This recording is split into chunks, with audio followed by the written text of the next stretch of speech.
සාදරයෙන් පිළිගන්නවා tech boom channel එක. ඉතින් යාළුවනේ අද ඔයගොල්ලන්ට කියලා දෙන්නේ ගොඩ දාන්න බැරි SMPS type inverters වල repair වලට අවශ්‍ය වෙන module එකක් විදිහට පාවිච්චි කරන්න පුළුවන් gadget එකක් සහ ඔයාලට මේ video series එකේ මම video දෙකක් ගේනවා. ඒ video දෙකෙන් සම්පූර්ණ කරනවා ඔයගොල්ලන්ට සම්පූර්ණ ගොඩක් efficient inverter එකක්. ඒ කියන්නේ AC SMPS inverter එකක් මම ඔයගොල්ලන්ට හදන විදිහ කියලා දෙනවා මේ video දෙකක් ඇතුළත.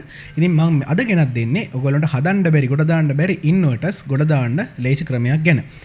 ඉතින් යාළුවනේ මේ වීඩියෝ එකේදී පුංචි අවුල් ටිකක් තියෙනවා. මගේ මල්ටිමීටරේ පිච්චුණා ඔයාලා දන්නවා. මගේ අවුරුද්දකට කලින් මම මේ රිවිව් එකක් කරපු මල්ටිමීටරේ. ඉතින් ඒ නිසා පුංචි අඩුපාඩුකම් තියෙයි ඔයාලට හරියට වැලියු පෙන්නනකොට. එහෙනම් යාළුවනේ අපි යමු වීඩියෝ එකට.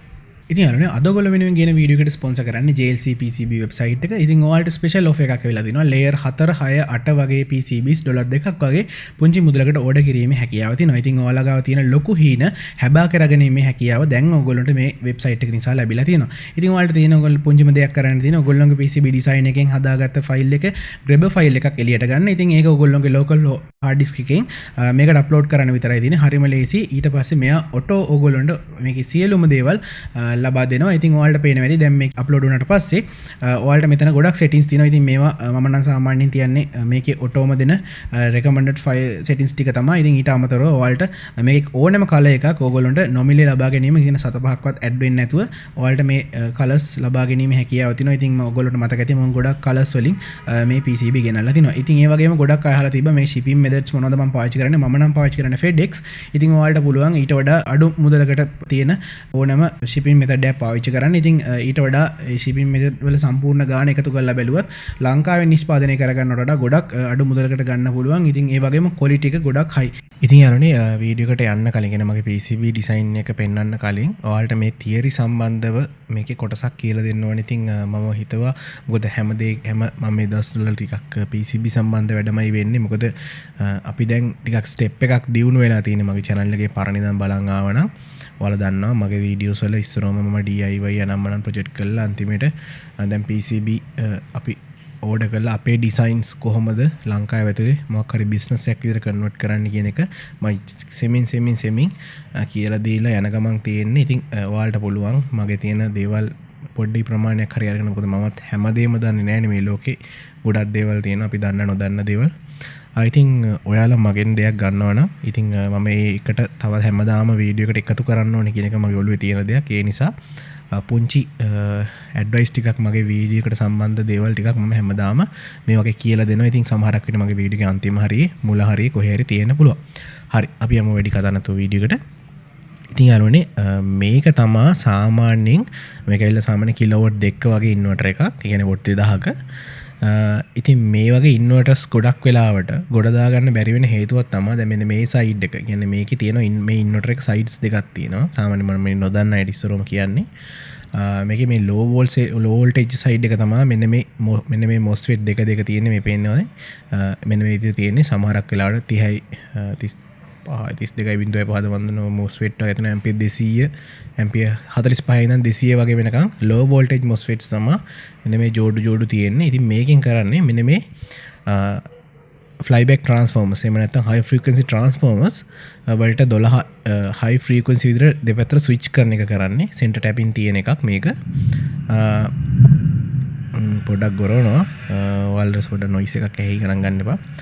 I think මේ 12 volt කෙලිම ට්‍රාන්ස්ෆර්මර් සෙන්ටර් ටැප් එකට ඇවිල්ලා මේ දෙකෙන් දෙපැත්තට ස්විච් වෙනවා. මගේ Facebook එකේ මම මේක එකක් හදන විදිහේ ඩයග්‍රෑම් එකක් මගේ Facebook group එකේ දාලා තියෙනවා. ඒක ඔයගොල්ලන්ට ගන්න පුළුවන්.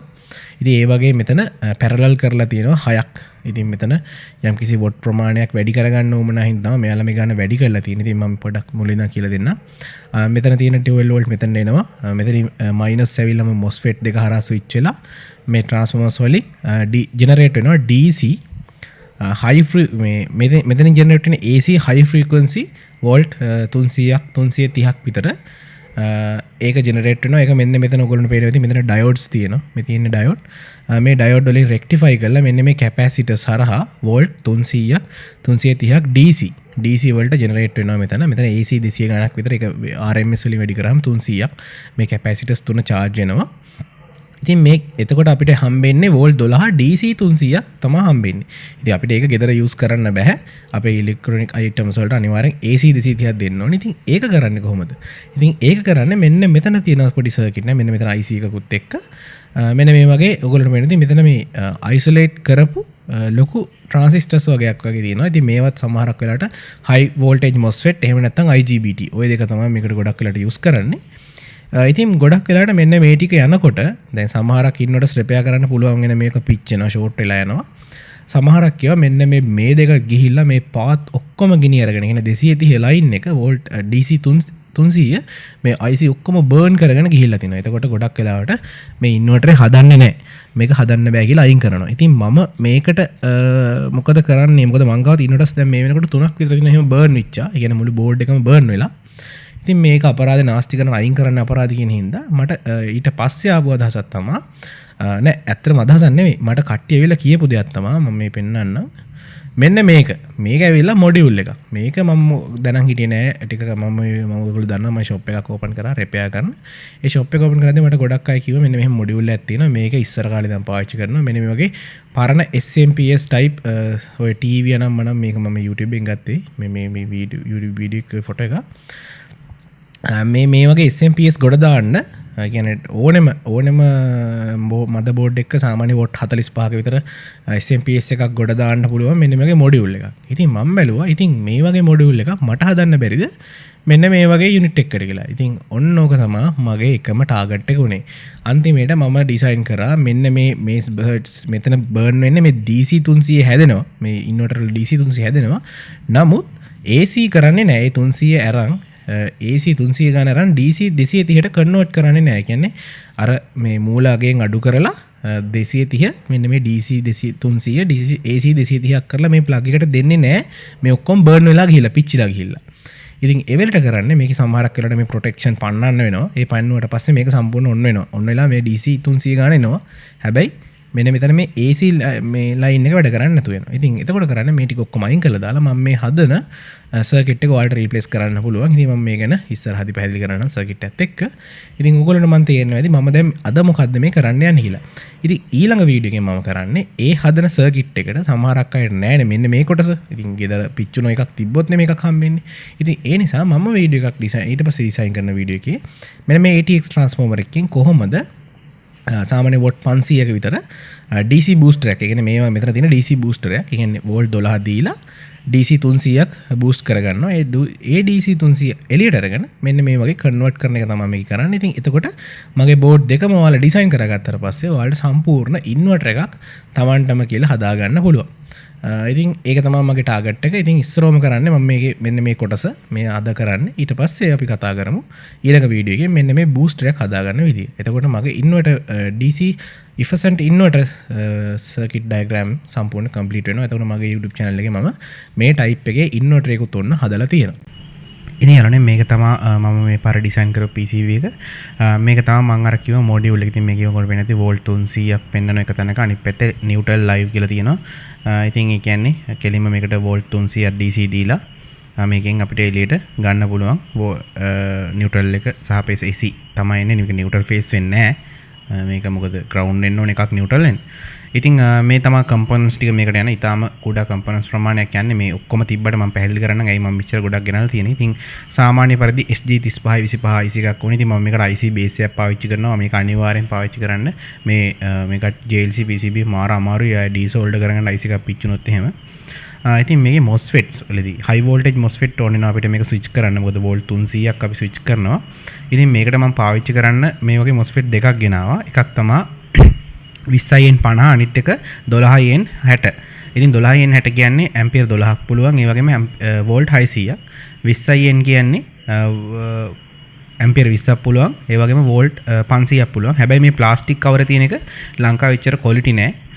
ඉතින් ඒක ගන්නකොට චුට්ටක් පරිස්සම් වෙන්න. මම නම් අර යකඩ එක තමයි පාවිච්චි කරන්නේ. මොකද ඒක ටිකක් කල් පවතිනවා. මොකද ගොඩක් වෙලාවට ඉන්වර්ටර්ස් වලට දාපුවම රිටර්න් එනවා මේ ප්ලාස්ටික් ගාඩ් තියෙන MOSFET එක. ඒක මම හිතන්නේ ලංකාවේ එච්චර ක්වොලිටි නෑ මේ MOSFET එක. ඉතින් අරනේ අදත් මම ගොඩක් සෝල්ඩරින් කරන වීඩියෝ එක ගේන්නේ නැහැ මොකද තේරුම් නැහැ ටයිම් එක කන්සියුම් වෙනවා. ඉතින් මේකෙත් බෝඩ් එකෙන් මම අවශ්‍ය වැලියුස් ටික හරියටම ගහලා තියෙනවා print කරලා එකක්වත් මිස් කරලා නැහැ. ඒ හින්දා ඔයාලට මේ වැලියු ටික බලාගෙන හරියටම දැම්මනම් හරි. ඩයෝඩ්ස් ටික 4007 ඩයෝඩ් ඔක්කොම තියෙන්නේ. මම ඒක විතරක් නම්බර් කරලා නැහැ මොකද ඔක්කොම කොමන් ඩයෝඩ් එක නිසා 4007 ඩයෝඩ් දාන්න පුළුවන් ඔක්කොටම. අනිත් එක මම පාවිච්චි කරන MOSFET එක එතකොට දැන් 12න් 60 කියන එක. කියන්නේ ඇම්පියර් 12යි වෝල්ට් 600ක්. පුළුවන් තරම් වෝල්ට් ප්‍රමාණය වැඩි එකක් ගන්න. ඒ වගේම ඇම්පියර් එකත් වැඩි ගන්න ප්‍රමාණයක් ගන්න. එතකොට ගොඩක් වෙලාවට නොයිස් වලට MOSFET එක පිච්චෙන්නේ නැහැ. හරි අඩුවෙන් තමයි එතකොට එහෙම පිච්චෙන දෙයක් වෙනවා නම් වෙන්නේ. ඉතින් යාළුවනේ මම මේ බෝඩ් එක පාසලා තියෙන විදිහට ඕගොල්ලන්ට පාසන්න පුළුවන් මොකද බෝඩ් එක ඔක්කොම print කරලා තියෙන්නේ. ඉතින් මම මේ දැන් 12 volt line එක සහ volt 300 wire line එක මේකට දනරින්න හරියට පාස් කරගෙන ඉන්නවා color code එකකින් නැත්නම් wire දනරින්න මාරු වෙන්න පුළුවන්. ඉතින් මෙතන මේ උඩ transistor දෙක මම දාලා තියෙන්නේ 13007 මේකට 13003 ඉඳන් 7 වෙනකම්ම ඕන transistor එකක් දාන්න පුළුවන් මේ උඩ transistor දෙක. එහෙනම් අපි යමු මේක ටෙස්ට් කරන්න. ඉතින් යාළුවනේ ඔයගොල්ලන්ට දැන් පේනවා ඉතින් මේකේ මම යට තියෙන 12 volt supply එක මම බෝඩ් එකේ print කරලා තියෙන්නේ voltages. ඉතින් මම ඒකටත් 12 දෙනවා. ඒ වගේම උඩ තියෙන 300 volts වලටත් මම 12 volt ටමයි දැනට දෙන්නේ. මොකද දැනට ටෙස්ට් කරගන්න ඕන හින්දා පස්සේ අපිට ඒකට වෙනම 300 දෙන්න පුළුවන්. ඉතින් මම දැන් මල්ටිමීටර් මේකේ තියලා බලනවා. ඉතින් අපි ඉස්සර මම මේක එක පැත්තකට කරකන් ඉන්න වොලියුම් කන්ට්‍රෝල් එක. ඊට පස්සේ මම මේ විදිහට දැන් තිබ්බම ඔයගොල්ලෝ වෙනතේ හර්ට්ස් 57ක් පෙන්වනවා. ඉතින් අපිට සාමාන්‍ය හර්ට්ස් 50යි ඕනේ. ඉතින් අපි දැන් හිමීට මේක අඩු කරන් යන්. එතකොට ඔයගොල්ලෝ පේනවා මේක 50 ගානට අඩු වෙනවා. ඉතින් මේක 1.9 කියන්නේ 52ක් විතර තියෙනවා. ඉතින් මේක තව ටිකක් අඩු කරන්න නම් අර සමහරක් වෙන මෙන්න මෙතන 58K කියලා රෙසිස්ටර් එකක් තියෙනවා මෙතන. අන්න ඒක පොඩ්ඩක් එහා මෙහා කරලා බලන්න. දැනට මගේ ටොලරන්ස් වෙනස් හින්දා වෙන්න ඇති එහෙම වෙන්නේ. ඔයාලට පුළුවන් අඩු වැඩි කරලා කියන්නේ 58යි නැතුව 59K එහෙම නැත්නම් 40 ගණන් වලට K වඩා අඩු කරලා බලන්න. එතකොට සමහරක් විට හරියටම 50K වලට ඔක ගන්න පුළුවන්. ඉතින් පොඩ්ඩක් වැඩි වුණාට ඩිජිටල් ඉලෙක්ට්‍රොනික්ස් වලට අවුලක් නැහැ. ඒ වුණාට ගොඩක් වෙලාට ඉතින් අපි බය වෙන්න දෙයක් නැහැ. ඉතින් මොකද ඕකත් එක්ක අපිට මෝටර්ස් මේ ඉන්ඩක්ෂන් මෝටර්ස් යූස් කරන්න බෑ මේ ඉන්වර්ටර් එකක් එක්ක. ඒ හින්දා මතක තියාගන්න මේ ප්‍රශ්නයක් වෙන්නේ නැහැ. ඉතින් යාළුවනේ දැන් මගේ මේ සර්කිට් එකේ මම හරියට ටෙස්ට් කරන්න යන්නේ. ඉතින් මේකට මම මෙන්න මේ වගේ ඉන්වර්ටර් එකක් යූස් කරනවා. මේකත් මං ගාව තියෙන ඉන්වර්ටර්. මේකෙත් මේ හයි වෝල්ටේජ් සයිඩ් එකේ ට්‍රාන්සිස්ටර් ඔක්කොම පිච්චිලා තියෙන්නේ. MOSFET ටික කන්ට්‍රෝල් ඔක්කොම පිච්චිලා තියෙන්නේ. නමුත් මෙන්න මේ කැපැසිටර් එක ගාවට වෝල්ට් 300ක් එනවා. DC 300 එනවා. ඉන්වර්ටර් එක ඔන් කරාම. ඉතින් දැන් මගේ මල්ටිමීටරේ පිච්චිලා තියෙන නිසා මට ඔයගොල්ලන්ට වෝල්ටේජස් හරියට පෙන්වන්න විදියක් නැහැ. ඉතින් සමා වෙන්න. දැන් මම මේකක් නැවත ඕඩර් කරා AliExpress එකෙන් හින්දා වලට පස්සේ ආයෙත් මේ වගේ එකක් බලා ගන්න පුළුවන්. දැනට මේක පිච්චිලා තියෙන්නේ මේ මගේ CRT TV එක H out එක ඔන් වෙලා තියෙනකොට කියන්නේ flyback out එක ඔන් වෙලා තියෙනකොට මම මල්ටිමීටරේ තිබ්බා. එහෙම කවදාවත් තියන්න බෑ කොච්චර හොඳ මල්ටිමීටරයක් වුණත් ඒක මතක තියාගන්න H out එකේ කලෙක්ටර් එකට තියන්න බෑ probes. ඉතින් මේ වගේ මෙලෝ රහන්න නැති මල්ටිමීටර තමයි දැනටම ටෙස්ට් කරන්න හම්බුනේ. ඉතින් ඒක පට්ට වැරදි වෝල්ටේජස් ඒ හින්දා ඒක වැඩි ඉච්චර හිතන්න එපා ඉග්නෝර් කරලා දාන්න. මම දැන් මේ ඉන්වර්ටර් එකට සප්ලයි දෙනවා. එතකොට ඔයාලට පේනවා ඇති මේකේ කොළ පාට ලයිට් එක පත්තු වෙනවා. ඒ කියන්නේ මේක දැන් ඉන්වර්ටර් එක ඔන් වෙලා තියෙන්නේ. නමුත් 230 එළියට එන්නේ නැහැ. මොකද අර ස්විචින් පැත්ත ඒ කියන්නේ හර්ට්ස් 50 හදන MOSFET ටික පිච්චිලා තියෙන්නේ. ඒ කඩ ලයින් කරලා තියෙන ටික ඔක්කොම බෝඩ් එක සම්පූර්ණ බර්න් වෙලා තියෙන්නේ. ඉතින් දැන් මම කැපැසිටර් හයි වෝල්ටේජ් කැපැසිටර් එකට තිබ්බොත් ඔයගොල්ලෝ පේන ඇති වෝල්ට් 300ක් එන්න ඕනේ මේ මල්ටිමීටරේ වැරදි. මම කලින් මනිද්දි 330 ගණක් විතර තිබ්බා. මල්ටිමීටරේ වැරදි හින්දා තමයි පෙන්වන්නේ නැත්තේ. ඉතින් ඒ කියන්නේ කැපැසිටර් එක ගාවට හයි වෝල්ටේජස් එනවා. ඒ කියන්නේ ඒක අවුලක් නෑ. එහෙම අවුලක් තියෙනවා නම් ඒ පැත්ත හදාගෙන ඉන්න ඕනි ඉස්සරම. MOSFET එකට රිප්ලේස් කරලා ඒ ටික බලලා හදාගන්න පුළුවන්. ඊට පස්සේ දැන් මම කරන්න යන්නේ මෙන්න මේ කන්ට්‍රෝල් එක මගේ මේකට පාස් ගන්න. ඉතින් මෙන්න තියෙන ලෝ වෝල්ටේජ් සයිඩ් එක. කියන්නේ අපි ඉන්වර්ටර් ඔන් කරාම 12 වෝල්ට් එන්න ඕනේ මේකට. ඒ හින්දා ස්විච් එක ගාවින් දාගන්න. ග්‍රවුන්ඩ් එක ග්‍රවුන්ඩ් එකටයි. මේකේ ධන අග්‍රය. දැන් මම ග්‍රවුන්ඩ් එක පාස් කරනවා. ඒක 12 වෝල්ට් සයිඩ් එකේ ග්‍රවුන්ඩ් එකට පාස් කරන්න. දැන් මේක නම් පිටිපස්සේ මාක් කරලා තියෙන 12 වෝල්ට් සහ ග්‍රවුන්ඩ් එක. ඉතින් මම 12 වෝල්ට් එකටත් දෙනවා ස්විච් එකෙන් එන 12 වෝල්ට් එකට. ඒ කියන්නේ අර ඔන් ඔෆ් කරන 12 වෝල්ට් එකට. නැත්නම් ඔෆ් කරාට පස්සේ මේ ඉන්වර්ටර් නිකන් වැඩ කරනවනේ මේ කොටස. එහෙනම් ඒක එහෙම තියෙන්න ඕනේ. ඊට පස්සේ මම හයි වෝල්ටේජ් ග්‍රවුන්ඩ් එක මේ කැපැසිටරේ තියෙන ග්‍රවුන්ඩ් එකමනේ. ඒ ග්‍රවුන්ඩ් එකට පාස් කරනවා. ගොඩක් ඉන්වර්ටර් වල දෙකම එකයි. ඒ කියන්නේ හයි වෝල්ටේජ් ග්‍රවුන්ඩ් එකයි ලෝ වෝල්ටේජ් ග්‍රවුන්ඩ් එක දෙකම එකයි. ඉතින් දැන් මේ විදිහට පෑස් වල පස්සේ අපිට මතක තියාගන්න ඔයාලා මේක ඔන් කරනකොට ටිකක් ප්‍රවේශමෙන් අවුට්පුට් අල්පැත්ත අල්ලන්න එපා. ඊට පස්සේ මේක AC 230ක් වෙනවා. ඉතින් ඒක අපිට harmful එහෙනම් පුළුවන් තරම් පරිස්සම් වෙන්න. දැන් ඉතින් මගේ වැඩේ complete. දැන් අපිට තියෙන ටෙස්ට් කරලා බලන්න. ඉතින් මම WOTC එක ලැම්ප් එකක් අවුට්පුට් එකට හයි කරලා තියෙනවා. මම බෙන්ච් එකෙන් 12 වෝල්ට් දීලා තියෙන. ඉතින් ඔයාලට පේනවා ඉතින් නියමටම පත්තු වෙනවා. ඉතින් මේක මම මල්ටිමීටරෙන් ටෙස්ට් කරන්න ගියා. මෙලෝ රහන්නේ නැහැ මේ මල්ටිමීටරේ හරියට වෝල්ටේජ් පෙන්වන්නේ නැහැ. AC රේන්ජ් එකේ දාලා තිබ්බා DC මයි පෙන්වන්නේ. පිස්සු ගෙලනවා. ඉතින් ඒ හින්දා ප්‍රෝබ් එක තිබ්බට වැඩක් නැහැ.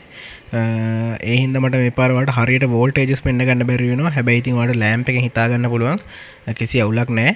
ඉතින් අරනේ අන්තිමට මම PCB එක ගැන විතර නෙවෙයි සර්කිට් ඩයග්‍රෑම් එක ගැන පැහැදිලි කරේ නැත්නම් නිකක් අඩුවක් වගේ තේරිච්ච හින්දා මම අන්තිමට PCB එක ගැන සම්පූර්ණ ඔයගොල්ලන්ට පැහැදිලි කරන්න. ඉතින් මේ තමයි සාමාන්‍ය SG3525. ඉතින් මෙතන හදලා තියෙන්නේ පොඩි මල්ටි වයිබ්‍රේටර් සර්කිට් එකක්. මේ අවුට් එකෙන් AB දෙකෙන් මාරුවට පල්ස් එකක් දෙනවා ස්ක්වයර් වේව්. මේක ඇවිල්ලා හර්ට්ස් 50කට තමයි හදලා තියෙන්නේ. මම අර කලින් කිව්ව මෙතන මම මේ කැපැසිටර් එකක් තිබ්බට මෙතන මේක අර සාමාන්‍ය 10k වොලියම් කන්ට්‍රෝල් එක තමයි මෙතන දාන්න තියෙන්නේ. මෙතන තියෙන්නේ 50k අර මං කිව්ව රෙසිස්ටර් එක මේක වා පොඩ්ඩක් 47 වගේ පොඩ්ඩක් දාලා බලන්න. 47ක් දාලා බලන්න. ඊට පස්සේ පොඩ්ඩක් වැඩි කරලාත් බලන්න. 59 ඊට පස්සේ තියෙන රේන්ජ් එකට. ඊට පස්සේ වාට පුළුවන් වෙයි අර 50 හරියටම ගන්න ෆ්‍රීකවන්සි එක. මොකද ටොලරන්ස් හින්දා මේවා වෙනස් වෙන්න පුළුවන් හින්දා මම එහෙම කිව්වේ. ඊට පස්සේ මෙතන තියෙන්නේ මෙන්න මේ 13006 13007 13003 වෙනකන් කිසි ප්‍රශ්නයක් නැහැ. මේ ට්‍රාන්සිස්ටර් දාන්න පුළුවන් ඕන එකක්. ඉතින් අන්න මෙතන මම ට්‍රාන්සිස්ටර් කියලා මේකේ මාක් කරලා තිබ්බට මේක ඇත්තටම මම දාලා තියෙන්නේ MOSFET. මම දාලා තියෙන්නේ 12N60. ඉතින් ඒක එතකොට අපි මේකේ ඩ්‍රේන් සෝස් ගේට් වෙනකොට මේකේ තියෙන කලෙක්ටර් එමිටර් බේස් නේ. ඉතින් එතන මේක ගේට් එක බේස් එක කියන්නේ ගේට් එක. ඊට පස්සේ මේ එමිටර් එක කියන්නේ ඩ්‍රේන් එක. මෙන්න මේ කලෙක්ටර් කියන්නේ සෝස් එක. ඉතින් මේක මොඩක් මට මේ පැකේජ් එකක් හොයාගන්න බැරි වෙච්ච හින්දා කම්මැලිකමට මේ ට්‍රාන්සිස්ටර් දාලා තියෙන්නේ. මේක ඇවිල්ලා අනිවාර්යයෙන්ම MOSFET. ඉතින් ඔයාලා PCB එක ඩිසයින් කරනවා නම් ඒ ගැන බය වෙන්න එපා. මොකද ඕනෙම ටිකක් හයි පවර් MOSFET වල එකම පිළිවෙලට එන්නේ ගේට් ඩ්‍රේන් සෝස් කියලා ට්‍රාන්සිස්ටර් වල තියෙන්නේ බේස් කලෙක්ටර් එමිටර් කියලා තමයි එන්නේ. ඒ හින්දා මේ බය වෙන්න දෙයක් නැහැ. ඔක්කොම පැකේජ් වල පින් අවුට් එක එකයි. ඒකයි මම මේ ට්‍රාන්සිස්ටර් දාලා තියෙන්නේ. ඉතින් මේ මෙතන මම කියන්නේ මේ බේස් කලෙක්ටර් එමිටර්. ඉතින් ඒක මේක දැන් ට්‍රාන්සිස්ටර් මම මෙතන දැන් අතන ට්‍රාන්සිස්ටර් වලට මම මෙතන නම වෙනස් කරලා තියෙන්නේ IRFP 460 මේක දාන්න පුළුවන් නම් ගොඩක් හොඳයි. හැබැයි මෙතන මම දාලා තියෙන්නේ පොඩි පැකේජ් එකක්. ඔයාලා වයර් දාලා තමයි මේ ලොකු MOSFET දානවා නම් දාන්න ඕනේ. ඒක මතක තියාගන්න. මොකද මම මේ බෝඩ් එක පොඩි කරගන්න ඕනේ ඉඳලා මම මේ පොඩි පැකේජස් දාලා තියෙන්නේ. ඉතින් ඔයාලට ඕනේ MOSFET එකක් දාන්න පුළුවන් ඕනෙම එකක්. මොකද මේක අවුට්පුට් කන්ට්‍රෝල් ගේට් කන්ට්‍රෝල් එක වෝල්ට් 12ම මෙතන හදලා තිනවා. ඒ වගේම මෙතන ලෝ සයිඩ් එකට මේ ට්‍රාන්සිස්ටර් එක through බූස්ට්‍රැප් කරලා තියෙන බූස්ට්‍රැපින් කරලා තියෙන හින්දා ප්‍රශ්නයක් නැහැ. මේ පැත්ත හරියට ඔන් වෙනවා. ඉතින් මේක තමයි සර්කිට් එක. ඉතින් මේක මම ඕනනම් ආයෙ පැහැදිලි කරනවා. සප්ලයි එක මේ තියෙන ලෝ වෝල්ටේජ් 12 වෝල්ට් එක අපි ඉන්වර්ටර් ඉන්පුට් කරන මේ පැත්ත දීලා තියෙන හයි වෝල්ටේජ් 300 දෙන්න. මේ පැත්තේ තියෙන අවුට්පුට් එක AC 230 අවුට්පුට් එක ගන්න. ඉතින් ඔයාලා බලන්න මේක කොහොමද ස්ටේබිලයිස් වෙන්නේ කියලා වෝල්ටේජ් එක. ඉතින් ඇත්තටම වෙන්නේ මේ ඉන්වර්ටර් සයිඩ් එකෙන් නෙවෙයි සාමාන්‍ය SMPS වල ස්ටේබිලයිස් වෙන්නේ හයි වෝල්ටේජ් ජෙනරේට් කරන බූස්ටර් පැත්තෙන් තමයි 230 බැලන්ස් කරලා තියාගන්නේ. මේ කොටස ඒකට අදාළ වෙන්නේ නැහැ. ඉතින් ඒ හින්දා මම මේකට ස්ටේබිලයිසින් සිස්ටම් මොනවද දාලා නැහැ. ඒක තියෙන්නේ ඊළඟ වීඩියෝ එකේදී මම පැහැදිලි කරන්න කොහොමද අපි DC බූස්ටර් එකක් හදාගන්නේ. කියන්නේ මෙන්න මේ DC 300 මේකට ඉන් කරන්නේ කොහොමද කියන එක අපි ඊළඟ වීඩියෝ එකේ බලමු. එහෙනම් යාළුවනේ මම හිතනවා ඔයගොල්ලෝ සෑහෙන දෙයක් ඉගෙන ගන්න ඇති කියලා මගේ channel එකේ වීඩියෝ එකේ. එහෙනම් අපි ඊළඟට හම්බෙමු. ඊළඟ වීඩියෝ එකකින් ඔයාලා දන්නවා දැන් මේ වෙනකොට ඊළඟ වීඩියෝ එක මොකක්ද කියලා. සුබ දවසක්. එහෙනම් ගිහින් එන්න.